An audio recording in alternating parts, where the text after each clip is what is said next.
Arkadaşlar Hisse Longçu YouTube kanalıma hoş geldiniz. Ucuz hisseler, cazip hisseler videomuzun ikinci bölümüyle tekrar birlikteyiz. Birinci bölümde mevcut listemizdeki hisselerin tek tek durumunu inceledik. Bu stratejinin nasıl uygulandığını gösterdik. Şimdi ise bu hafta itibariyle listemize yeni eklenebilecek hangi hisseler var hep birlikte onu filtreleyeceğiz. Sonrasında yeni bir stratejiden bahsetmiştim. Yeni bir al-sat yönteminden bahsetmiştim. Bunu anlatacağım.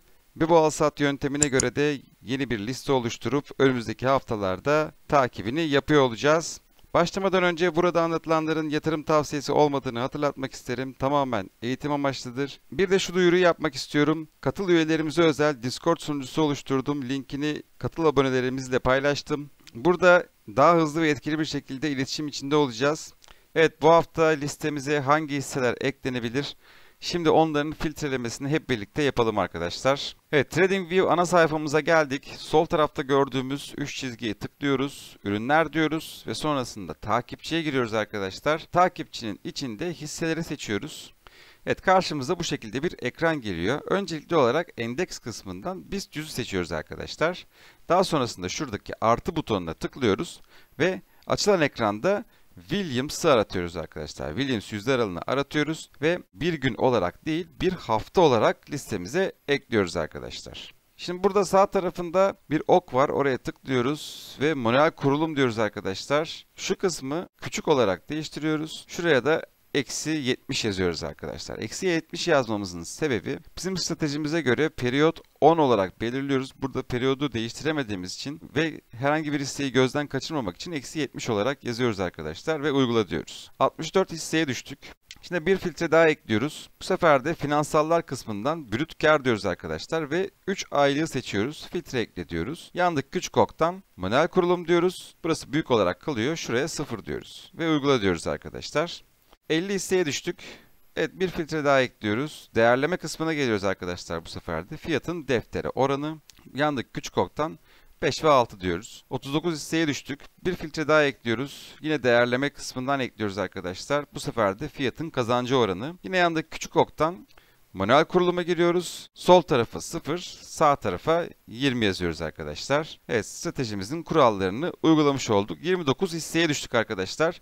Fakat burada TradingView bazen hatalı sonuçlar verebiliyor. Bu yüzden bu 29 hisseyi tek tek kontrol etmenizde fayda var arkadaşlar. Ben aracı kurumumun ekranından bu kalan 29 hisseyi tekrar tek tek kontrol ettim arkadaşlar. Şöyle baktığımızda Koç Holding, Tüpraş, Ford bunlar zaten listemizde var. Sasa eklenmiş. Sasa fiyat kazanç oranı bakımından listemize uygun değil. Bu yüzden eklemiyoruz. Coca-Cola eklenmiş. Coca-Cola'yı listemize ekledik. Şişecam var. Tuaso var. Bunlar zaten listemizde ekliydi. Arçelik var arkadaşlar. Arçelik şirketi zarar ediyor son bilançoda. Bu yüzden bunu eklemiyoruz. Türk Traktör zaten eklemiştik. Borusan eklemiştik. Aksen'i eklemiştik. Doğaç listemizde var. Ace Eczacıbaşı, Şok Marketler, Vespe bunlar listemize geldi arkadaşlar. Kocaer listesi eklenmiş oldu burada stratejiye uygun olarak, fakat aracı kurumumdan yaptığım kontrole göre FK oranlarının stratejiye uygun olmadığını gördüm. Bu yüzden eklemiyoruz arkadaşlar. Zoran'ı eklemiştik listemize. Vestel zarar ediyor. Bu yüzden eklemiyoruz. Bu şekilde dediğim gibi tek tek ben bu hisseleri kontrol ettim arkadaşlar. Teknosa, ARD, Grup Bilişim, Kroagranit bu hisseler de zarar ediyor arkadaşlar. Cante zarar ediyor. İzdemir Enerji, İş Gayrimenkul bunlar da zarar ettiği için listeye eklemedim arkadaşlar. Şimdi eklenmiş haliyle listemize geçelim. Neler var? Şöyle bakalım. Coca-Cola, Ace Eczacıbaşı, Şok Marketler, Bera ve Göltaş. Şimdi bunların eksi 90 seviyesinin altında olup olmadığını kontrol edeceğiz.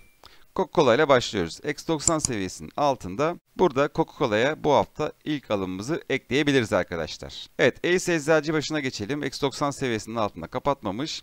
Bu arada Ace Eczacıbaşı hissesinde daha önce bu stratejiyi uygulamışız. Şöyle baktığımızda güzel bir karlılık elde etmişiz arkadaşlar. Satış yaptığımız noktaya kadar gibi gidelim. Şöyle %10'luk bir karlılık elde etmişiz. Tabi ortalamayı biraz yukarıda hesaplattım ben. %15 civarında bir karlılık vardır. Şok marketlere bakalım. Şok marketlerde X90 seviyesinin üzerinde eklemiyoruz arkadaşlar listemize. Bu arada Ace Eczacıbaşı'nı silelim. Bakın şok marketlerde de bu stratejiyi uygulamışız daha öncesinde. Şöyle alım yaptığımız seviyeden satım yaptığımız seviyeye bakalım. Şöyle baktığımızda %17'lik bir kazanç imkanı sunmuş arkadaşlar şok marketler. Fakat şu an için listemize eklemiyoruz.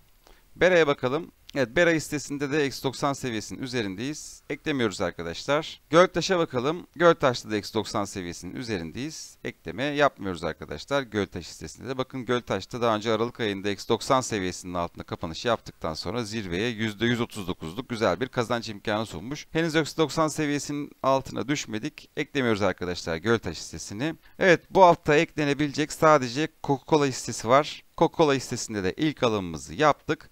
Şimdi yeni stratejimizi açıklıyorum arkadaşlar. Nasıl bir strateji uygulayacağız? Bunu ayrı bir listede takip edeceğiz. Hemen şöyle, ben daha önce şablonunu kaydetmiştim. Orta vade olarak isimlendirdim. Evet arkadaşlar, stratejimiz burada gördüğünüz gibi. Hemen şöyle açıklayalım. Kullandığımız indikatörler Kaufman hareketli ortalaması, yine 21 periyot olarak kullanıyoruz arkadaşlar. Hull hareketli ortalamasını kullanıyoruz. Hull MA'yı kullanıyoruz arkadaşlar. 16 periyot olarak default olarak geliyor. Şöyle baktığımızda periyot 16 default olarak geliyor. Stilde yeşil ve kırmızı renkler var. Şimdi onları nasıl kullanıldığını anlatacağım. Ve doğrusal regresyon kanalını kullanıyoruz arkadaşlar. Burada da uzunluğu 91 olarak ayarlıyoruz arkadaşlar. Ve tamam diyoruz. Şurada göstermem gereken bir şey daha var. Burada arkadaşlar Up Down Trend Color diye bir kısım var. Yükseliş trendinde ise yeşil olarak gösterecek. Düşüş trendinde ise kırmızı olarak gösterecek. Bu default olarak gelmiyor sanırım. Bunu ayarlayabilirsiniz arkadaşlar. Evet, sonrasında Williams yüzde aralığı indikatörümüz var. Yine periyot 10 olarak kullanıyoruz. Ve sonrasında da View Trend indikatörünü kullanıyoruz arkadaşlar. Burada da ayarlarda herhangi bir değişiklik yapmıyoruz. Şimdi stratejiyi nasıl uyguluyoruz? Şöyle bir anlatayım. Şimdi arkadaşlar, mevcutta kullanmış olduğumuz ucuz hisseler stratejisinde uyguladığımız kurallar geçerli. Yani -90 seviyesinin altında haftalık kapanış olacak. Şirket kar ediyor olacak. Fiyat kazanç oranı 20'nin altında olacak. Piyasa değeri bölü defter değeri oranı 5'in altında olacak.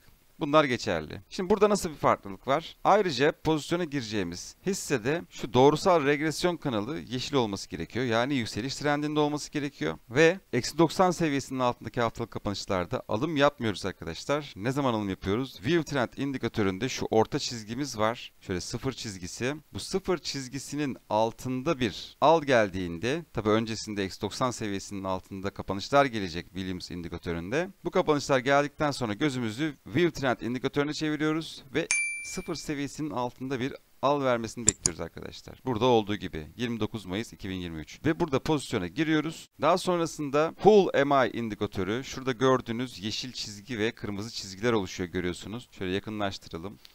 Şu yeşilden kırmızıya, kırmızıdan yeşile dönen indikatör Hull MI indikatörü arkadaşlar. 16 periyotta kullanıyoruz. Şurada pozisyona girmiştik. Daha sonrasında Hull MI kırmızıya döneseye kadar pozisyonda kalıyoruz. Şurada kırmızıya dönmüş. Şöyle baktığımızda alımımızı buradan yaptık ve şurada da satışı gerçekleştiriyoruz ve %108'lik güzel bir kazanç imkanı sunmuş oldu arkadaşlar bu stratejide. Tabi bu stratejiyi önümüzdeki dönemde uygulamaya başlayacağız arkadaşlar. Şu anda bu stratejiye göre Coca-Cola hissesi al vermiyor. Şöyle Coca-Cola hissesine geçelim, Göltaş hissesinden. Evet, Williams indikatörüne de göre bu hafta -90 seviyesinin altında ilk kapanışını yaptık Coca-Cola hissesi. Doğrusal regresyon kanalımız yeşil, herhangi bir sıkıntı yok. Güzel yükseliş trendinde.